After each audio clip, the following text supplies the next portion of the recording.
माँ और भौणी मानकर पाई सुभद्रा योजना जो थे आज ओडिशा रे महिला सशक्तिकरण करने जाई आम सरकार आज 1,64,00,000 माँ और भौणी मानू सुभद्रा योजना अंतर्भुक्त कराई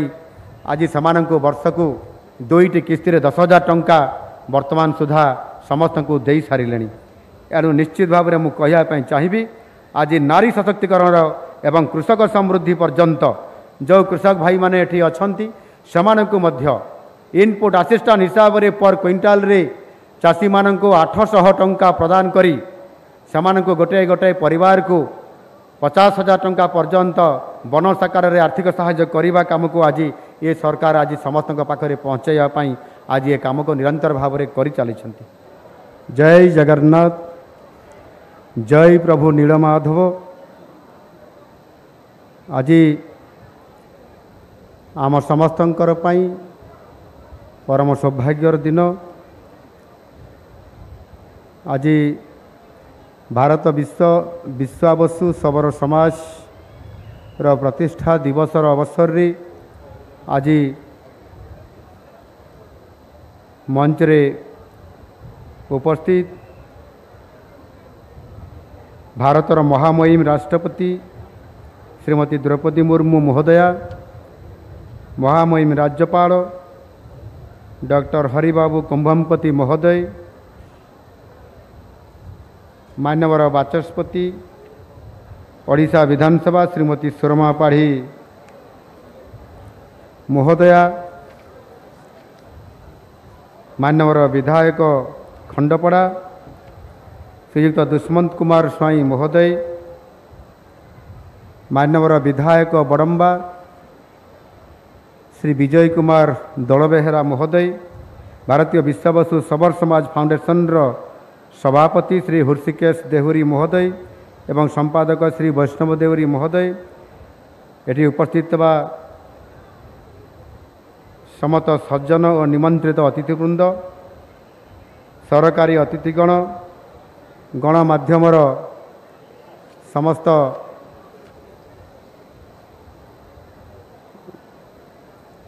सदस्यगण एवं एटी उपस्थित थिबा समस्त अंचल मोर अति प्रिय भाई और भौणी माने, मु आज भारत विश्वावसु सबर समाज प्रतिष्ठा दिवस उपलक्षे यही सभारे जगदे अत्यंत आनंदित। प्रभु नीलमाधवंकर यही पुण्यपीठ को आसिबा मोर सौभाग्य बोली मु मने करुछि। राज्यवासींकर कल्याण पाई प्रभु नीलमाधवंक पादपद्मरे प्रणाम करुछि। आम ओडिशार कंसा बासन और हस्तशिल्प पाई प्रसिद्ध यही पवित्र माटी कंटिलोरे आज महामहिम राष्ट्रपति महोदया श्रीमती द्रौपदी मुर्मूजींकर आगमन यही समारोह को आहुरी भव्य एवं सुरम्य कर। आज आमे धन्य, कारण महामहिम निजर समस्त व्यस्तबहुल और कार्यबहुल समय काढ़ी निज राज्य को आसिछंती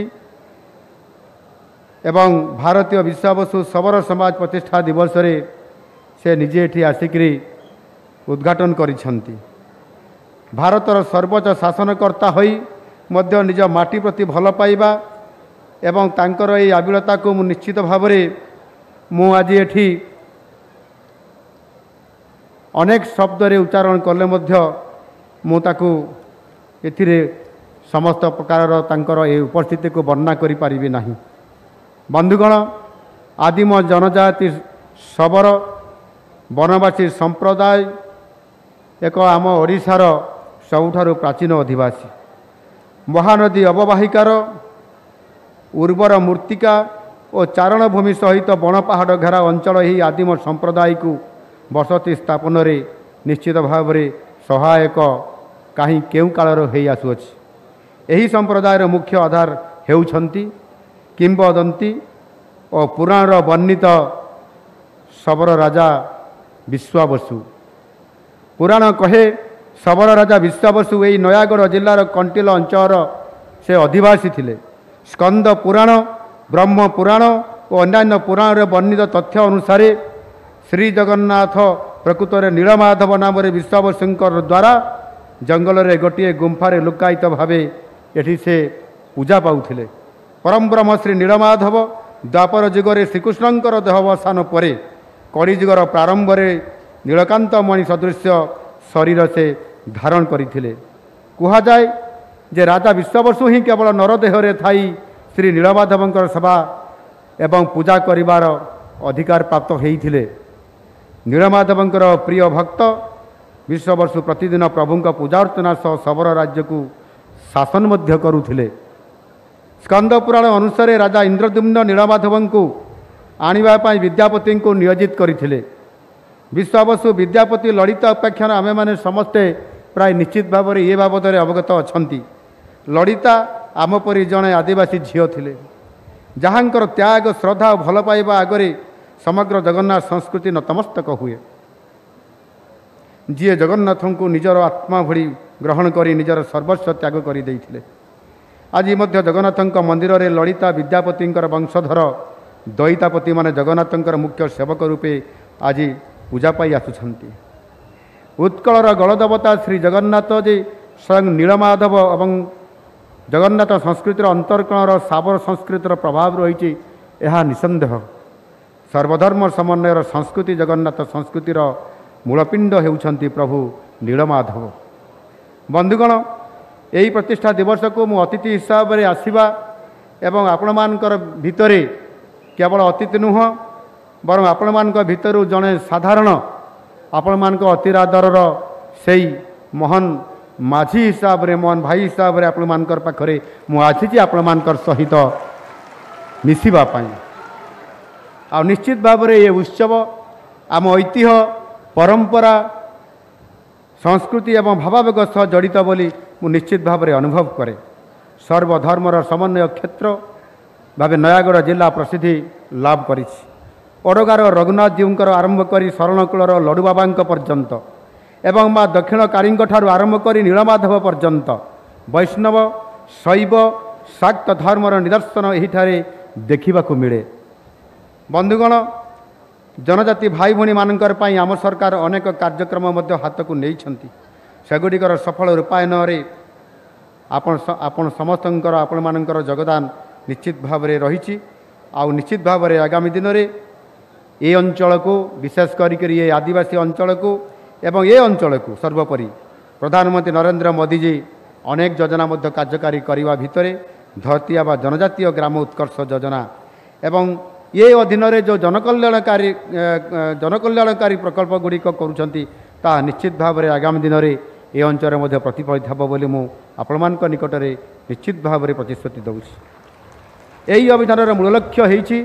ଜନଜାତି ସମ୍ପ୍ରଦାୟଙ୍କର ସ୍ୱାସ୍ଥ୍ୟ, ଶିକ୍ଷା, ଜୀବନ ଜୀବିକା ଭିତ୍ତିଭୂମି କ୍ଷେତ୍ରରେ ରହିଥିବା ତାରତମ୍ୟକୁ ଦୂର କରି ସେମାନଙ୍କୁ ସମାଜର ମୁଖ୍ୟ ସ୍ରୋତରେ ସାମିଲ କରିବା ଏବଂ ସେଥିପାଇଁ ଓଡ଼ିଶାର ଅନେକ ଯେଉଁଠି ଆଦିବାସୀ କ୍ଷେତ୍ର ଅଛି, ସେଥିରେ ଓଡ଼ିଶାର 27ଟି ଜିଲ୍ଲାରେ 7667ଟି ଗ୍ରାମକୁ ମଧ୍ୟ ଅନ୍ତର୍ଭୁକ୍ତ କରାଯାଇକରି ଆଜି ସେମାନଙ୍କର କଲ୍ୟାଣ କରିବାର ଭିତରେ ଆଜି ନିଜେ ପ୍ରଧାନମନ୍ତ୍ରୀ ଏବଂ ଓଡ଼ିଶା ସରକାର ଏହାକୁ ନିରନ୍ତର ଭାବରେ ଏ କାମକୁ ସାକାର କରିବା ପାଇଁ ଆଜି ଆମେ କାମ ଆରମ୍ଭ କରିଛୁ। ଆମ ସରକାର ଜନଜାତି ସମ୍ପ୍ରଦାୟଙ୍କର ଉଚ୍ଚ ପରମ୍ପରା ଓ ଐତିହ୍ୟ ସୁରକ୍ଷା ପାଇଁ ମଧ୍ୟ ପ୍ରତିଶ୍ରୁତିବଦ୍ଧ ଅଛନ୍ତି। ଜଙ୍ଗଲ ଜମି ଅଧିକାର ପ୍ରଦାନ ବଳରେ ସେମାନଙ୍କୁ ସଶକ୍ତ କରାଯାଉଛି। ମୁଁ ଅତ୍ୟନ୍ତ ଆନନ୍ଦିତ ଯେ ଜଙ୍ଗଲ ଜମି ଅଧିକାର ଆଇନ ବଳରେ ଆମ ରାଜ୍ୟର 8ଟି ବିଶେଷ ଅନୁନ୍ନତ ଜନଜାତି PVTG ବର୍ଗଙ୍କୁ ବସବାସର ଅଧିକାର ବା ହାବିଟାଣ୍ଟ ରାଇଟ୍ସ ଦେଇ ଓଡ଼ିଶା ଉଲ୍ଲେଖନୀୟ କୃତିତ୍ୱ ହାସଲ କରି ସର୍ବଭାରତୀୟ ସ୍ତରରେ ରେକର୍ଡ ସ୍ଥାପନ କରିଛି। ଆମ ସରକାର ନିର୍ଦ୍ଦିଷ୍ଟ ସମୟ ଅବଧି ଭିତରେ ଜନଜାତି ସମ୍ପ୍ରଦାୟଙ୍କୁ ଜଙ୍ଗଲ ଜମି ଅଧିକାର ପ୍ରଦାନ କରିବା ପାଇଁ ପ୍ରତିବଦ୍ଧତାର ସହିତ ଆଜି କାମ କରୁଛନ୍ତି। ଆଦିବାସୀମାନଙ୍କର ସାମଗ୍ରିକ ବିକାଶ ଉପରେ ଆମ ସରକାର ଗୁରୁତ୍ୱ ଆରୋପ ଦେଉଛନ୍ତି। ଆଦିବାସୀ ଛାତ୍ରଛାତ୍ରୀମାନଙ୍କୁ କିଭଳି ସେମାନେ ଉଚ୍ଚଶିକ୍ଷା ଲାଭ କରିବେ, ଡ୍ରପ୍ ଆଉଟ୍ ଆଉ ହେବେ ନାହିଁ, ସେଥିପାଇଁ ଆମ ସରକାର ମାଧବ ସିଂ ହାତ ଖର୍ଚ୍ଚ ଯୋଜନା କରିକିରି ପ୍ରତ୍ୟେକ ଛାତ୍ରମାନଙ୍କୁ 5000 ଟଙ୍କା ଲେଖା ଦେବାର ବ୍ୟବସ୍ଥା ମଧ୍ୟ କରିଛନ୍ତି। ମା ଓ ଭଉଣୀମାନଙ୍କର ପାଇଁ ସୁଭଦ୍ରା ଯୋଜନା जो थे आज ओडिशारे महिला सशक्तिकरण करने जाई आम सरकार आज 1,64,00,000 माँ और भौणी मानू सुभद्रा योजन अंतर्भुक्त कराई आज से वर्ष को 2टी किस्ती 10,000 टंका वर्तमान सुधा समस्त को दे सारे एणु निश्चित भाव में मुझे चाहिए आज नारी सशक्तिकरण एवं कृषक समृद्धि पर्यंत जो कृषक भाई माने एठी अछंती समानकु मध्य इनपुट असिस्टेंट हिसाब रे पर क्विंटाल रे चाषी मानक 800 टंका प्रदान करी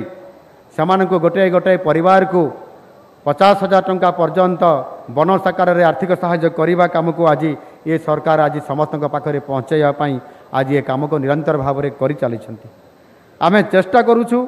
जनजाति भाई भौणी माने एवं साधारण जो माने ए अंचल में बसवास करुछंती स्वाभिमान सहित आत्मनिर्भरशील होई किभली भाव में बंची पारिबे आउ प्रधानमंत्री जो आमको वार्ता देइछंती सबका साथ सबका विकास सबका विश्वास सबका प्रयास नारा ये दिगरे निश्चित भाव में आज आमको आमंत्रित करुछि मु आज आम सरकार प्रचेष्टा केवल कृषि और शिल्पार विकास नुहे एवं ओडिशा अस्मितार परिचय आम संस्कृति ऐतिह्य समृद्ध परंपरार उन्नति करने आमे आज गुरुत्व आरोप करिछु आउ आज भारत विश्वाबसु शबर समाज प्रतिष्ठा दिवस रे मु निश्चित भाव में आज ये कहवाई चाहूँगी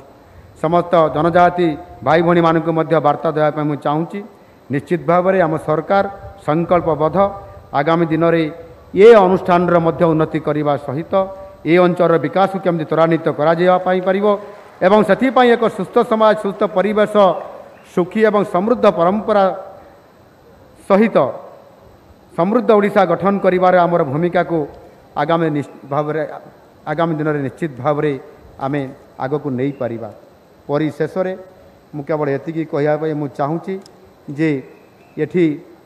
ए अंचल विकास करने अनेक गुड़ाए आम नुआ सरकार आसिला परे आपण मानकर ए अंचल अनेक विकासमूलक काम जो गुड़िक आपण माने दाबी करथिले ताहा मध्य आज निश्चित भाव में आम सरकार से अर्थ अनुदान प्रदान करिसेंती पठाणी सामंत प्लानेटेरियम जोटा कि आम ए अंचल अच्छी यू मात्र 10 किलोमीटर भितर से एक प्लानेटेरियम प्रस्तुत करने 15 कोटी टंकार व्यवस्था कराई ये अंचल को अधिक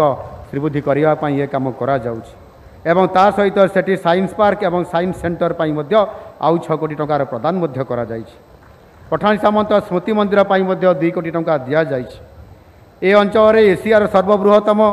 उष्ण प्रसवण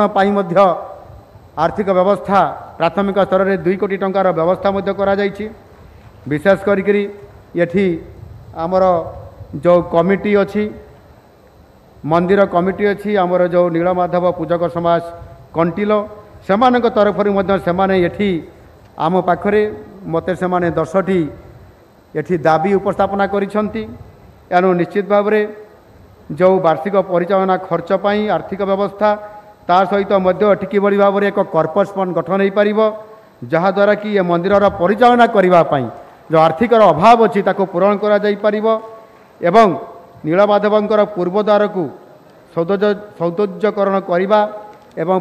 ये जो परिक्रमा प्रकल्प को संपूर्ण करने जो थे कि संपूर्ण भाव में गत सरकार एथिरे आर्थिक अनुदान देवाई घोषणा करथिले किंतु एठी जहाँ लेखा है आमर पूजक बंधु मैंने जहाँ कहते 2022 मसीह जो 100 कोटी टका दिखाई उक्त प्रकल्प आज पर्यंत काम हो पारि नहीं एवं प्रकृत में केते टंका सांक्शन होती केते टंका खर्च होती एवं ये प्रकल्प कहीं बंद है ये उपरे आज स्पष्टीकरण देवाई मते एठी पूजक समाज तरफ आपण मान तरफ अनुरोध करा जाइए निश्चित भाव में ये विशेष करी मु कहवाई चाहे यही जो नीलमाधव मंदिरर जो सौंदर्यकरण एवं तार परिक्रमार विकास करने जहाँकि ये पूजक समाज सहित ए अंचल समस्त जनसाधारण आदिवासी आपण मान भितर चाहूँगी एवं यह किभली भाव में यह केंद्र स्तरीय हिसाब रे यह आपंकर मान्यता पाइब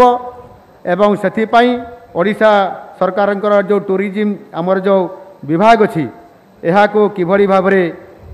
भारत सरकार टूरिज्म मानचित्र में स्थान पाइब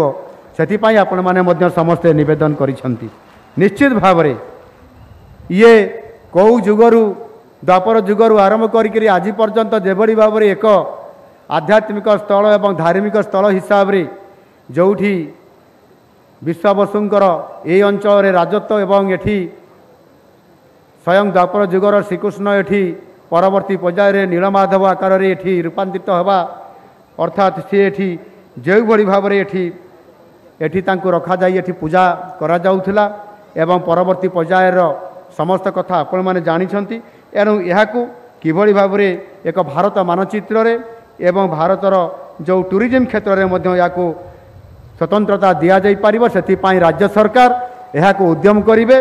एवं ये मंदिरर परिक्रमा एवं आवश्यक पर्पस फंड एवं मंदिर परिचालना पाई मध्य जहाँ भी आपण माने एठी मो पाखरे कथा रखिछंती मु निश्चित भाव में आज एठी आपण मान पाखरे मो कथा रखुची। एहाकू जेते भी अर्थ दरकार हब अर्थ बाधक साजिब नाही जहाँ टंका दरकार हब ताहा संपूर्ण भाव में आम सरकार पूरण करिवे सेथिपाई मु आमर विभाग को एवं एठी जिलापाल महाशय अछंती ताकू मध्य मु कहबी विभाग सहित आलोचना करी एक डीपीआर पुनर्बार आउ थे प्रतिष्ठा करिवे जेते टंका दरकार हब सौंदर्यकरण पाई एवं ये नीलमाधव क्षेत्र को एक